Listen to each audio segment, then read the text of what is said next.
अंता विधानसभा seat पर सरगर्मी जारी है। कांग्रेस ने प्रमोद जैन भाया को मौका दिया तो वही नरेश मीणा भी मैदान में होंगे, पर बीजेपी से कौन, इस पर चर्चा अभी जारी है।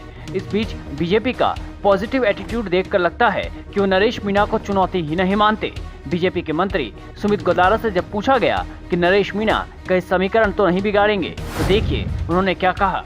क्या भाजपा की तैयारी है, क्योंकि वहाँ पर कांग्रेस ने प्रमोद जैन भाया को टिकट दिया है, नरेश मीणा भी दांड़ दो। देखिए, माननीय भजनलाल शर्मा जी के नेतृत्व में जो पिछली बार नवंबर में भी चुनाव हुए, भारतीय जनता पार्टी चुनाव जीतेगा।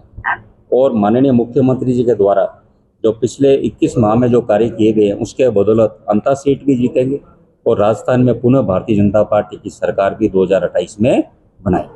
तो अभी सचिन पायलट आए थे, उन्होंने तो कहा था हम निश्चित तौर से जीतेंगे इस बार। पायलट साहब तो हमेशा निश्चिंत ही रहते हैं। तो नरेश मीणा बीजेपी की गणित तो नहीं बिगाड़े। देखिए, भारतीय जनता पार्टी के जब मैं झुंझुनू में जैसे सह प्रभारी के रूप में चुनाव में था, तो वहाँ पे भी चर्चा थी कौन खराब करेगा कौन नहीं।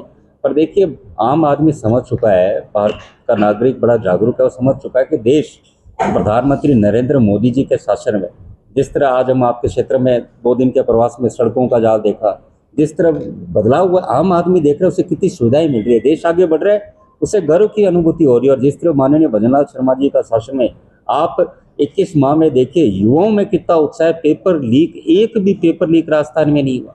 मैं अभी आपको एक छोटा सा उदाहरण दूं, गंगानगर वहाँ गया, जब हमने माननीय प्रधानमंत्री जी आए तो युवाओं को जो इनको रोजगार मिला तो उनको सर्टिफिकेट दिया। तो वहाँ एक फर्स्ट ग्रेड लेक्चरर एक लड़की को हमने दिया, मुझे नाम याद है, कन्नू प्रिया, उसको दिया। तो उसने कहा थैंक्स साहब, आप सीएम साहब को कहना है। मैंने कहा क्या हुआ बेटा?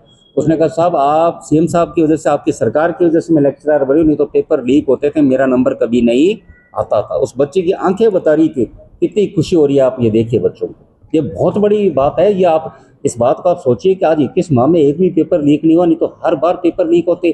पेपर माफिया आरपीएससी में सदस्य कैसे बनाए गए थे? ये कोई सरकार का था? हम क्या लोगों के बीच में जाके जाएं जब हम पेपर ही युवाओं का भविष्य ही नहीं कर पा रहे। हम बात करते हैं डिप्रेशन की, हम बात करते हैं नशा की, अरे पर हम ये देखा सबसे बड़ा कारण ये था कि हम अच्छे एग्जाम ही नहीं कंप्लीट करवा पा रहे थे। आज 21 माह के शासन में एक पेपर लीक नहीं होना, ये सरकार की दृढ़ इच्छा शक्ति दिखा रहा है कि युवाओं और देश में सुशासन के लिए और भजनलाल सरकार कृत संकल्प। यह सुमित गोदारा और तमाम बीजेपी नेता प्रमोद जैन भाया की छवि को मुद्दा बना सकती है। वहीं जब बीजेपी नेता अरुण चतुर्वेदी से पूछा गया कि अंता से बीजेपी किसको मौका देगी, ऐसे में हादसे, गहलोत के आरोप और कानून व्यवस्था पर सवाल पूछा गया, तो उनका जवाब हैरान करने वाला था। देखिए, अभी हमारे साथ में है वित्त आयोग के अध्यक्ष अरुण चतुर्वेदी सर। अंता विधानसभा पर उपचुनाव की घोषणा हो चुकी है, कांग्रेस ने अपना प्रत्याशी घोषित किया, बीजेपी कब? नॉमिनेशन का टाइम है। नॉमिनेशन से पहले भारतीय जनता पार्टी अपना प्रत्याशी भी घोषित करेगी। पार्टी लगातार सक्रिय है, 365 दिन 24 घंटे, और अंता का चुनाव भारतीय जनता पार्टी जीत कर है। सर, लगातार कई ऐसे मामले देखने को मिल रहे हैं, चाहे वो अस्पतालों को लेकर हो, सिरप को लेकर हो, लापरवाही देखने को मिलती है, क्या कहेंगे? सिस्टम में कई गड़बड़ियां हैं। राजस्थान की सरकार उन सिस्टम के सब गरीबों को लेकर के परेशान भी है, चिंतित भी है, और लगातार उसमें सुधार करने की दिशा में काम कर रही है। अभी भी जो कमेटी बनाई है, कमेटी के टर्म रेफरेंस को देखें तो उसमें बहुत एग्जॉस्टिव रेफरेंसेस है। उन सब में देख करके क्या कमियां थी और कैसे दूर किया जाए, ये सारे सुझाव निकल करके आएंगे, बाकी लोगों के पहुंचेंगे, और इसके आधार पर एक रोड मैप बनाने का प्रयास होगा जिससे इस तरह की घटनाओं की पुनरावृत्ति न हो। राजस्थान में सर कानून व्यवस्था की भी इस वक्त कई जगह ऐसी हालत गंभीर है, क्योंकि गैंगवार जैसी स्थितियां बन रही है। कुचामन में एक व्यापारी की मौत।